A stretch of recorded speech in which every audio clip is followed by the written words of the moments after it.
Bonjour, j'espère que vous allez bien. Poursuivons avec le chapitre 2.3, les propriétés caractéristiques. Donc, une propriété caractéristique, je l'ai déjà dit dans d'autres vidéos, vous l'avez vu l'année passée, c'est une propriété qui permet d'identifier soit une substance ou un groupe de substances.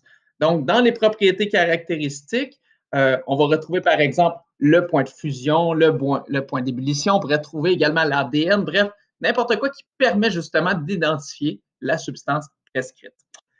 Nous, ce qui va nous intéresser dans cette partie-là, c'est le point de fusion et le point d'ébullition, parce que grâce à ces états-là, à ces deux propriétés caractéristiques-là, c'est-à-dire, vous allez pouvoir identifier les substances. Donc, ici, on le voit dans le tableau 5, que vous avez différentes substances qui ont des propriétés caractéristiques précises. Donc, le point de fusion, donc la température à laquelle une substance passe de l'état solide à l'état liquide, et le point d'ébullition, soit de l'état liquide à l'état gazeux. Bien sûr, c'est important de comprendre que ces données-là sont influencées par la pression atmosphérique. Quand on parle de pression atmosphérique, on parle bien sûr de l'air. Donc, l'air, sur notre planète, il y a de l'air, il y a de l'atmosphère. Bien, ça a une certaine masse. Puis cette masse-là est importante. Donc, on va parler d'une pression atmosphérique normale du niveau de la mer de 101,3 kPa. C'est l'unité de mesure prise pour la pression atmosphérique. Donc, c'est certain que la pression va influencer finalement le point d'ébullition et le point de fusion. On va également finalement ici voir que, par exemple, là, je vous ramène ici à droite, que l'eau, on connaît tous la température d'ébullition de l'eau de 100 degrés Celsius, eh bien ça, c'est à une pression atmosphérique de 101,3, soit la pression normale, comme je le disais, au niveau de la mer. Si cette pression-là varie, eh bien, le point d'ébullition, le point de fusion vont varier également. Et c'est assez étonnant parce que si je vous posais la question, par exemple, si vous emmeniez de l'eau sur le mont Everest et que vous tentiez de la faire bouillir, eh bien, elle ne bouillirait pas à 100 degrés Celsius, mais seulement à 70 degrés Celsius. Parce qu'il y a un lien entre la pression et le point d'ébullition. Plus la pression va diminuer, donc si vous montez sur le mont Everest, il y a de moins en moins d'atmosphère sur votre Terre, donc la pression va diminuer, eh bien, le point d'ébullition également va diminuer. Donc, on peut voir à la page suivante ici un graphique qui exprime finalement un petit peu ce fait. Oups. Je reviens. Je vais aller trop loin. Donc, on voit ici le graphique. Donc, on voit vraiment là, dans le graphique ici là, que plus la pression va augmenter, bien, plus le point d'ébullition va augmenter également. Donc, si la pression était très, très, très élevée, on parle toujours pour l'eau, bien, l'eau pourrait bouillir, par exemple, ici, là, à 120 degrés Celsius. Mais dans notre exemple, étant donné que la pression diminue, plus on monte en altitude, plus la pression diminue, eh bien, la température va diminuer au niveau du point d'ébullition. Donc, c'est quand même assez étonnant. Quand vous allez être en secondaire 5, pour ceux et celles qui poursuivront en chimie, une des expériences qu'on aime faire, c'est faire bouillir de l'eau à température ambiante. Je ne vous en dis pas plus, mais on y arrive. Donc, on est capable vraiment de faire bouillir de l'eau à température pièce, seulement avec la température de la classe. C'est assez étonnant quand même. Poursuivons maintenant à la page suivante. Avec la masse volumique. La masse volumique, c'est un concept que vous avez déjà entendu parler. C'est le lien entre la masse et le volume. Donc, si je vous demande pourquoi une pièce de bois flotte normalement sur de l'eau, eh bien, c'est une question de masse volumique. Donc, la masse par rapport au volume. Si la masse volumique est supérieure, ben, l'objet va caler. Puis si elle est inférieure à l'eau, par exemple, ben, l'objet va tout simplement flotter. Donc, c'est pour ça que du styromousse va flotter extrêmement bien parce que pour un volume très gros, sa masse est faible. Donc, la masse volumique est faible. Il y a une équation. Donc, cette équation-là, on la voit ici. Je suis en train de l'entourer. Eh bien, cette lettre-là s'appelle ρ. On le voit ici.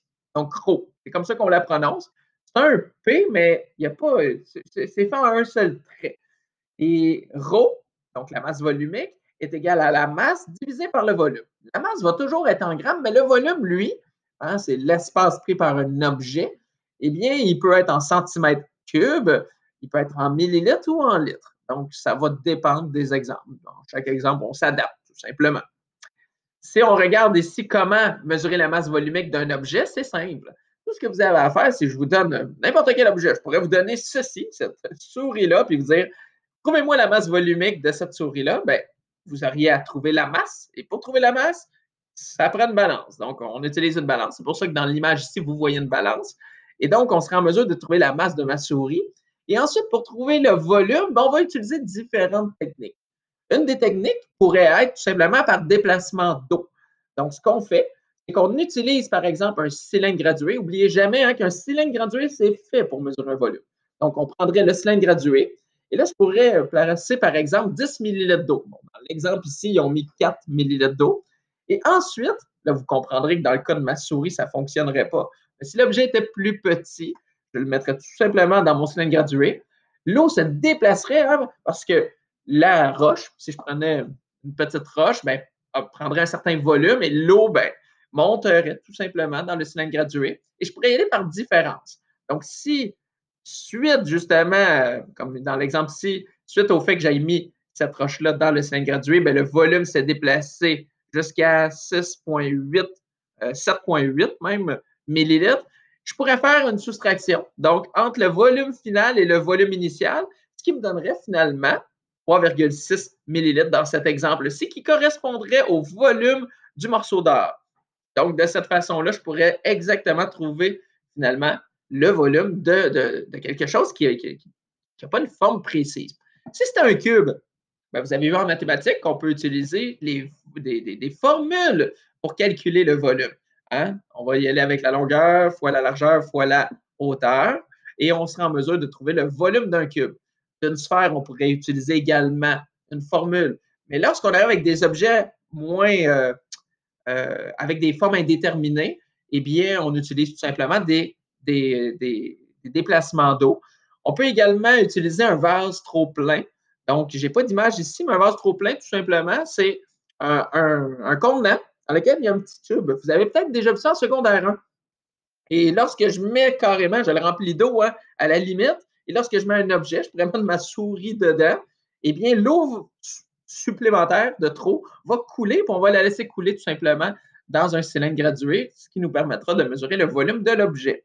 Donc, différentes techniques pour mesurer différents volumes. Dans le cas des masses, hein, on va utiliser tout simplement des balances. Ça peut être une balance électronique, une balance à fléau comme celle-ci. Bref, une balance permettra de trouver la masse. Par la suite, c'est assez simple. C'est important de savoir que la masse, un gramme, volume, comme on a vu, peut être en différentes unités. Dans cet exemple-ci, est en centimètres cubes. Et c'est important toujours de marquer vos données. Quand vous allez faire le problème dans mon devoir, c'est important de sortir vos données. Donc, de savoir qu'est-ce qu'on a comme données et qu'est-ce qu'on cherche. Comme vous voyez, il y a un point d'interrogation ici. Par la suite, c'est important de sortir la formule vierge, donc avec aucune donnée dedans, d'y inclure les données à l'intérieur de celle-ci et finalement de trouver la réponse, mais de marquer, je l'ai précisé dans le devoir, les unités de mesure. Donc, c'est vraiment important. Donc, la façon que je le corrigerais, si c'était le devoir de quelqu'un, bien, le fait de sortir ces données avec les bonnes unités de mesure, ça donnerait un point. La formule vierge, un autre point. La formule avec les chiffres à l'intérieur et les unités de mesure, un autre point. La réponse numérique, le 19,3 seulement, un point. Et si c'est les bonnes unités de mesure à la fin, je redonne un autre point. Donc, on aurait 2 points ici, un point, un autre point. Donc, on serait rendu à 4 points, plus un autre point pour sortir les données, ce qui ferait un 5e point. Dans le devoir, je vous ai déjà sorti les données, donc il vous reste 4 points à aller chercher. Donc, c'est très simple pour moi et pour vous de comprendre finalement quand est-ce que je vous enlève des points, pourquoi je vous enlève des points, parce que c'est détaillé. Donc, ça me permet et ça vous permet d'apprendre à avoir la bonne méthode. Si j'avais un conseil à vous donner davantage, toujours numéroter vos étapes. Donc, ici, j'aurais rajouté un numéro 1. Et la raison, c'est que lorsqu'on poursuit en sciences, des fois, il y a plus qu'une étape. Et donc, c'est important pour le lecteur, qui est moi, le prof, de pouvoir suivre chacune de ces étapes-là. On arrive ici avec un tableau. Ce tableau-là va être utile. Ce tableau-là, c'est des tableaux de référence. Vous devez comprendre que si j'étais un ingénieur, un scientifique quelconque, on n'apprend pas plein de données par cœur. On en connaît quelques-unes parce qu'on les manipule plus souvent, comme par exemple, vous connaissez la température d'ébullition de l'eau. vous connaissez le point de fusion de l'eau, donc de 0 degrés Celsius. Mais c'est certain qu'on ne connaît pas tous les matériaux de la planète Terre. Donc, ces tableaux de référence-là nous servent en tant que scientifiques, justement, à trouver les réponses à nos questions. C'est pour ça que je pose quelques questions dans le devoir. Donc, c'est pour ça qu'on voit ici différentes substances, solides, liquides, gazeux, de l'eau, du platine, de l'air, et on voit ici différentes masses volumiques. Donc, ces masses volumiques-là ne seront jamais à prendre par cœur, mais ils nous permettent de pouvoir les identifier. Donc, si, par exemple, vous trouvez une roche à l'extérieur, là, vous dites, ah, je pense que c'est un diamant. Hein? Ça serait cool de trouver un diamant. Eh bien, je pourrais aller voir dans des guides de référence c'est quoi la masse volumique du diamant. Donc, j'irai voir cette donnée-là et une fois que j'aurai cette donnée-là, ben, je pourrais prendre ma petite roche que j'ai trouvée, calculer la masse avec une balance, le volume par la division, telle que vous venez de voir, et déterminer si cette roche-là est effectivement un diamant. Je vous le souhaite en passant. On va prendre 10 là, maximum. Donc, je poursuis avec la page suivante. On arrive ici avec la solubilité. Comme vous avez vu, j'ai passé un peu rapidement. Hein, je ne vous ai pas demandé de faire des devoirs là-dessus. C'est un concept qui est important, surtout au niveau d'une solution saturée. Quand on parle d'une solution saturée, j'en avais déjà parlé, c'est une solution dans laquelle on n'est plus capable de dissoudre quoi que ce soit. En termes de solubilité, il y a une expérience qui est possible de faire, soit de trouver la solubilité maximale à une température donnée. Parce qu'il y a un lien entre la température de dissolution, comme je vous ai expliqué dans la vidéo précédente, et la solubilité. Allons-y maintenant. Je fais un petit lien, là, vous rappelez-vous de l'exemple du chocolat au lait et du chocolat tout simplement avec du lait chaud, du lait froid. On pouvait voir que dans le lait chaud, on pouvait dissoudre davantage de chocolat. C'est exactement la même chose. Solution insaturée, c'est qu'il est capable encore de dissoudre. On pourrait rajouter, par exemple, du soluté, tel, par exemple, du chocolat en poudre. Solution saturée, c'est qu'on ne peut plus en ajouter. Dès qu'on va en ajouter, que ce soit un infime petit grain, il va se déposer tout simplement dans le fond de votre récipient. Donc, impossible qu'il soit absorbé, qu'il va être dissous finalement dans votre liquide. Solubilité, il y a une formule. Je ne vous la fais pas pratiquer, mais je vous la montre. Donc, solubilité représentée par un S minuscule. Les majuscules et les minuscules sont importants en science parce que chacune d'entre elles identifie une substance différente. Donc, correspondent à la masse maximale de soluté en grammes divisé par le volume du solvant en litres ou en millilitres. Donc, ça va dépendre finalement. Ici, c'est un pourcentage qu'on cherche.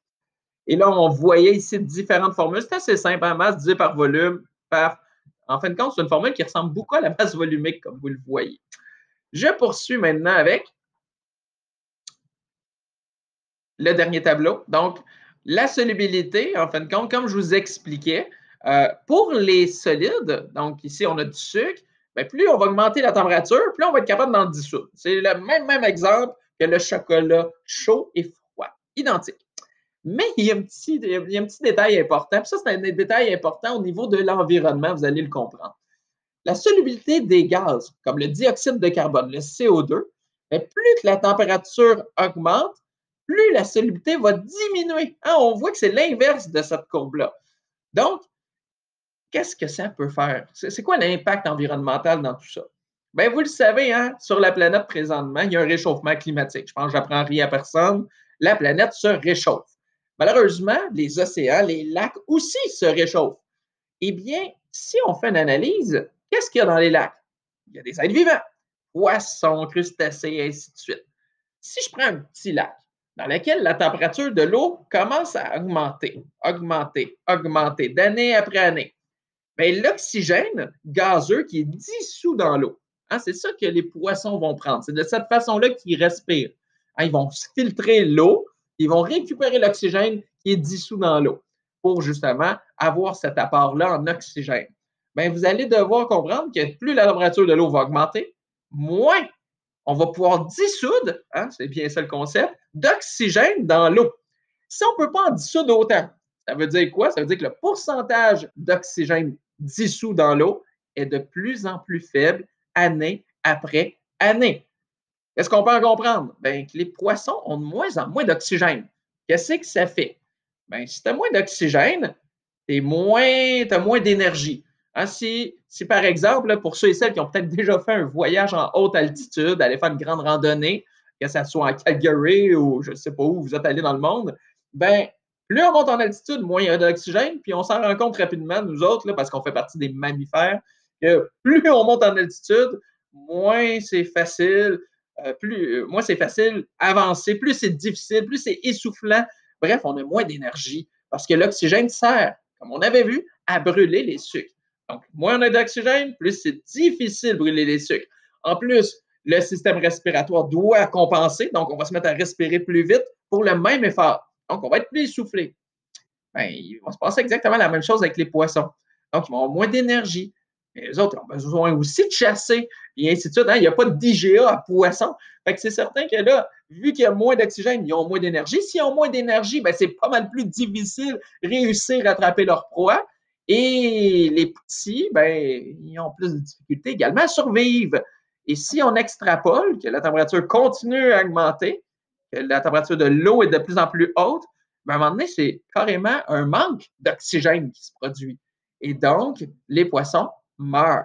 Donc, je ne sais pas si vous comprenez, mais température, ce n'est pas juste des glaciers fondent. Là. Non, non, il y a des impacts vraiment majeurs. Parce que pensez à toutes les communautés qui se nourrissent justement des produits provenant de la mer, des lacs et ainsi de suite.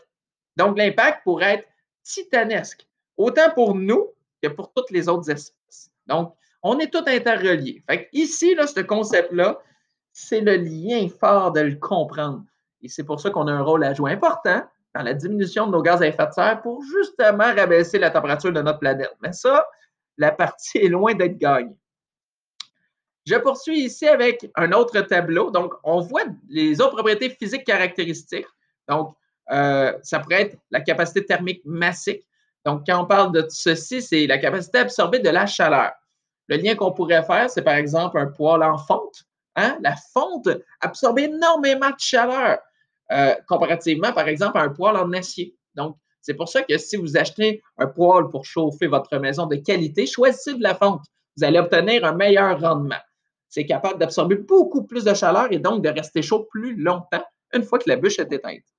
Conductibilité électrique, donc c'est certain que si vous faites des circuits électriques, c'est gagnant.